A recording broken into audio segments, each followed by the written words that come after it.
सौरभ हत्याकांड मामले में पहली बार साहिल से मिलने जेल पहुंची साहिल की नानी नमकीन और कपड़े लेकर आई। बोली उसकी बहुत याद आ रही थी। आपको बता दें, मेरठ में दिल दहला देने वाला एक जघन्य हत्याकांड हुआ था, जिसमें प्रेमी के साथ मिलकर पत्नी ने ही अपने पति की निर्मम हत्या कर दी थी। आपको बता दें, उत्तर प्रदेश के मेरठ में सनसनीखेज सौरभ हत्याकांड में मुख्य आरोपी सौरभ की पत्नी मुस्कान और उसके प्रेमी साहिल इस समय जेल में बंद हैं। इस जघन्य अपराध के बाद पहली बार कोई साहिल या मुस्कान से जेल में मिलने पहुंचा है। बुधवार को साहिल की नानी पुष्पा उससे मिलने मेरठ जेल पहुंची। वहां अपने नाती के लिए कपड़े और नमकीन लेकर पहुंची थी। जेल में बंद साहिल से मिलकर नानी भावुक हो गई और कहा कि उन्हें सौरभ की मौत का गहरा दुख है, लेकिन उन्हें अपने नाती की भी बहुत याद सता रही थी। हत्या के बाद पहली बार किसी ने की मुलाकात। जी हाँ, बताया जा रहा है कि 19 मार्च से जेल में बंद साहिल और मुस्कान से मिलने अभी तक कोई नहीं पहुंचा था। पहली बार किसी परिजन ने साहिल से मुलाकात की है। हालांकि मुस्कान से अब तक कोई मिलने नहीं आया है। साहिल की नानी ने जेल अधिकारी से मुलाकात कर साहिल का हालचाल जाना है और उसे नमकीन और कपड़े दिए हैं। जेल सूत्रों के अनुसार साहिल जेल में बेचैन नजर आ रहा है और उसने अपने बाल भी कटवा लिए हैं, जिनको हाल ही में जेल में बंद साहिल और मुस्कान से मिलने मेरठ के ब्रह्मपुर इलाके में हुई है। पहली बार किसी सौरभ के परिवार और रिश्तेदारों ने है ब्रह्मपुर में शोक सभा का भी आयोजन किया। कोई मिलने यहाँ सभी नहीं आया है। साहिल की नानी ने सौरभ हत्याकांड ने पूरे मेरठ को हिला साहिल का हालचाल जाना है इस मामले में, और मुस्कान और साहिल की बेरहमी दिए हैं। सभी जेल सूत्रों के अनुसार साहिल बता दे जेल में बेचैन नजर आ रहा है और उसने अपने बाल भी लंदन में नौकरी करते थे। 24 फरवरी को भारत लौटे थे। उनकी पत्नी मुस्कान, जिनकी उम्र 26 वर्ष है, उसका जन्मदिन था 25 फरवरी और बेटी पीहू 5 जिसकी उम्र थी का भी जन्मदिन 28 फरवरी को था, जिसके लिए खास तौर से तैयारियां की गई थी। लेकिन 3 मार्च की रात उसकी जिंदगी हमेशा के लिए बदल गई। पत्नी मुस्कान ने प्रेमी साहिल के साथ मिलकर हत्या कर दी। दरअसल जांच में सामने आया कि मुस्कान के साहिल के साथ अवैध संबंध थे और सौरभ उसकी राह का रोड़ा बन रहा था। इसलिए मुस्कान और साहिल ने मिलकर उसकी हत्या की योजना बनाई। 3 मार्च की रात मुस्कान ने सौरभ के खाने में नशीला पदार्थ मिला दिया और जब वह बेहोश हो गया तो उसने साहिल को घर बुलाया। इसके बाद दोनों ने मिलकर सौरभ को चाकू से मारकर बेरहमी से हत्या कर डाली। हत्या के बाद शव के 15 टुकड़े कर दिए और एक बड़े प्लास्टिक के ड्रम में रखकर उसके ऊपर से सीमेंट और डस्ट का घोल डालकर सील कर दिया। हत्या के बाद हिमाचल में हनीमून बनाने चला गया आरोपी जोड़ा। हत्या को अंजाम देने के बाद मुस्कान और साहिल 4 मार्च को हिमाचल घूमने चले गए। इस दौरान मुस्कान अपनी 5 साल की बेटी पीहू को मायके छोड़ गई। हिमाचल से लौटने के बाद मुस्कान ने खुद अपने पिता को हत्या की जानकारी दी, जिसके बाद 18 मार्च को मुस्कान अपने पिता के साथ ब्रह्मपुरी थाने पहुंची और पुलिस को पूरी घटना बताई। पुलिस ने पूरे मामले का खुलासा कर दिया। प्रेम संबंध हत्या का मामला बना। पुलिस ने जांच के दौरान मुस्कान और साहिल की गिरफ्तारी कर ली। उनके बताए अनुसार सौरभ के शव को ड्रम से बरामद कर लिया। एसपी सिटी आयुष विक्रम ने बताया कि मुस्कान और साहिल के बीच अवैध संबंध थे और सौरभ उनकी राह में रोड़ा बन गया था, इसलिए दोनों ने मिलकर बेरहमी से उसकी हत्या कर दी। जेल में बेचैन दिख रहा साहिल मुस्कान से मिलने नहीं पहुंचा कोई। जेल प्रशासन के अनुसार साहिल जेल में बहुत परेशान नजर आ रहा है। हालांकि मुस्कान से मिलने अभी तक कोई नहीं पहुंचा है। इस हत्याकांड ने पूरे मेरठ को हिलाकर रख दिया और लोग अभी भी इस क्रूर हत्या को लेकर सदमे में हैं और चर्चाएं कर रहे हैं। हालांकि दूसरी तरफ पुलिस पूरे मामले की अभी भी पड़ताल कर रही है। लेकिन इस बीच साहिल की नानी पुष्पा आरोपी साहिल से जेल मिलने पहुंची है। इस दौरान पुष्पा ने क्या कुछ कहा, सुनिए जरा पूरी बातचीत। याद आ रही थी साहिल की? हाँ। अच्छा, क्यों मिलना आई हो, क्या कहना बताओ? कहना कुछ नहीं है, मिल जाऊं कुछ कहेगा वो है वो नंगा है, कपड़े दे जाऊंगी और क्या हो कुछ।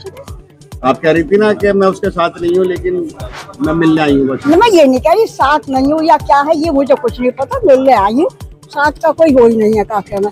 तो थोड़ा सा ये है, किसने गलत किया सही किया तुम नहीं तुम्हें यकीन नहीं होगा। नहीं, मुझे यकीन हो गया। यकीन है, अपने साहिल से ज्यादा उस लड़के का दुख है बहुत।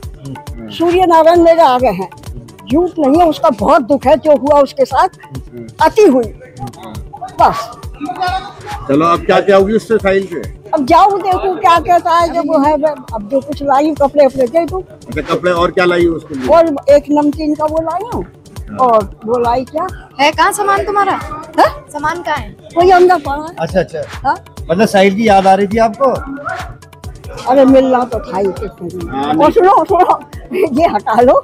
ऐसा है कि पहले कि हम गांव में, हमारा ककोर बिलेंसर के पास में ही नलसार है। अच्छा। पहले खेती के ऊपर किसी के ऊपर झगड़ा हो जाता ना, ये नहीं होते थे 10-5 जने जाते थे उसमें थाने में या किसी में, वही बात सवाल हो जाते थे। अब तो ये है कि हमारी गली में कोई कुत्ता है उससे भी पूछी जाएगी, हमारी गली में कोई सुअर है उससे भी पूछी जाएगी, अच्छा, ये बताओ। हमारी गली में भैंस वो है, सबसे पता ना क्या हो गया। ये ठीक है उसने करा है, थाने में बात होनी चाहिए।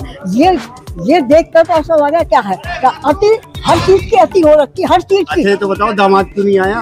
है दामाद तो वैसे भी नहीं आते थे, महीने 2 महीने में एक दिन को आते थे, नोएडा रहते तो हैं। उन्होंने पूछा नहीं दामाद ने? कैसे नहीं पूछा है, उससे भी मीडिया वालों ने बात कर ली। उनने कही मुझसे एक बार पूछना, 1000 बार वो आ गया, वो आ गया, वो आ गया। अच्छा, वो आएगा नहीं? आएंगे। देखो बात हुई थी आपकी? बात हुई थी आपकी? मेरे से नहीं होती। तो केस वेस लड़ेंगे इसका साहिल का? कुछ पता नहीं, अभी देखो किसी के दिल की मैं वैसी कह दूं। ठीक। हाँ नानी, जो साहिल ने किया वो सही किया? अरे मैं कह रही हूँ, मुझे अब तुम्हें यकीन नहीं आ रहा, इतनी बात मैं कह रही हूँ। तो उससे ज्यादा लड़के का दुख कुछ नहीं करा। ये 2 नशे हो गए, नहीं 2 नशे हो गए। एक तो नशा खूब कर रखा था, एक आदमी को औरत का, औरत का आदमी को नशा, ये सबसे बड़ा हो गया। ठीक है, हो जाओ। जरा ये बंद कर लें। हालांकि इस दौरान जेल अधीक्षक वीरेश राज शर्मा ने बताया कि साहिल इस वक्त सामान्य है, साहिल के बाल काट दिए गए हैं और नशे की जो उसको चाहत थी वो भी खत्म हो गई है, एडिक्शन दूर हो रही है, सामान्य स्थिति में वह जा रहा है। कुछ समय बाद ही उसको काम पर लगा दिया जाएगा। हालांकि यहाँ पर पूरा क्या कुछ जेल अधीक्षक ने बयान दिया है वो भी आपको सुना रहे हैं, लेकिन एक छोटा सा ब्रेक लेंगे, उसके बाद आपको दिखाएंगे, सुनाएंगे कि आखिर अधिकारियों का क्या कुछ कहना है। Prem hospital and modular test tube baby centre पिछले 30 वर्षों से निरंतर आपकी सेवा करते हुए अब और भी बेहतर रूप में बिजली बम्बा बाईपास पे भी state of the art infrastructure, 24 घंटे इमरजेंसी एवं ICU, gynaecology, obstetrics, laparoscopic surgery, laser surgery, cosmetic surgery, infertility, paediatrics, NICU, trauma आदि एडवांस्ड सुविधाओं के साथ कैशलेस सुविधा उपलब्ध है। Prem hospital, inspiring healing, empowering lives, near Shoprix mall, Bijli Bamba bypass, Meerut. Swami Vivekanand Subharti University, one of the leading universities of North India. 250 acres campus, 220 plus professional and vocational programs, 20,000 plus students, state of the art infrastructure. Come and give wings to your career with Swami Vivekanand Subharti University, where education is a passion. NH 58, Meerut, Delhi, NCR. और मुस्कान के कैसे चल रहा है? साहिल और मुस्कान के हालात सही है और अब विड्रॉल जो सिम्टम्स है वो समाप्त हो गए हैं। जेल की जो रूटीन दिनचर्या है वो प्रारंभ हो गई है और दोनों सामान्य जीवन जेल में व्यतीत कर रहे हैं। साहिल से मिलने कोई आया वो भी है क्या? ये बात सही है कि साहिल की नानी ने मुलाकात की पर्ची लगाई थी। अब आप जानते हैं कि जेल मैनुअल में परिजन, मित्र और अधिवक्ता मुलाकात कर सकते हैं, तो परिजन और रिश्तेदार की कैटेगरी में उसकी नानी ने मुलाकात के लिए अनुरोध किया था, पर्ची लगाई थी, तो उसकी नानी मिलने आई। मारपीट वाली बात का भी खंडन किया है आपकी तरफ से, मारपीट वाली बात का भी खंडन किया है। कारागार में किसी तरह की कोई साहिल के साथ बदतमीजी, मारपीट आदि नहीं हुई, इसका खंडन जिला सूचना अधिकारी को कर दिया गया। तो वकील का क्या रहा अभी अपडेट हुआ? नहीं, वो आप जिला विधिक सेवा प्राधिकरण से पूछ सकते हैं। हमारे यहाँ से प्रार्थना पत्र जा चुके हैं। अभी काम की क्या स्थिति है, मतलब उनको किसी काम पे लगाया गया है, नहीं लगाया गया? नहीं, अभी 10 दिन नहीं हुए हैं। 10 दिन के बाद यदि प्रार्थना पत्र देते हैं तो काम पर लगाया जाएगा। कुछ इच्छा व्यक्त की है उन्होंने, क्या काम करेंगे? अभी ऐसा कोई नहीं पूछा नहीं है, ना उन्होंने कोई इच्छा व्यक्त की है। 10 दिन के बाद जब बैरक चेंज होगी तब यदि वो कहते हैं तो काम में लगाएंगे। सर एक और बात कि साहिल के जो बाल हैं उनकी टेक केयर कैसे चल रही है या बाल कटवा दिए? देखिए, जेल में पहला काम होता है अनुशासन में रहना, और 2-2.5 फुट के बाल का कोई मतलब नहीं है। हालांकि उसने स्वयं ही इच्छा जाहिर की थी कि मेरे बाल जो कटवा दी जाए, तो यहाँ पर नाई उपलब्ध है, अन्य बंदों की तरह उसके भी बाल कटवाए गए। तो पंजा करा दिए गए? पंजा कराए हैं? नहीं, बाल कटवाए हैं, बहुत छोटे बाल, मिलिट्री कट जैसा, बहुत छोटे जी। अच्छा, तो वो जो बड़े बड़े लंबे बाल थे वो तो बिग भी बन जाते हैं आजकल, तो आप नहीं 2.5 फुट के बाल थे? हाँ, काफी बड़े बाल थे, तो अनुशासन में रहने के लिए ये बंदियों से अपेक्षा की जाती है कि छोटे बाल रखें। इसी के तहत जो है, हालांकि उसने स्वयं ही कहा था कि बाल कटवाना चाहता है, तो बाल कटवा दिए।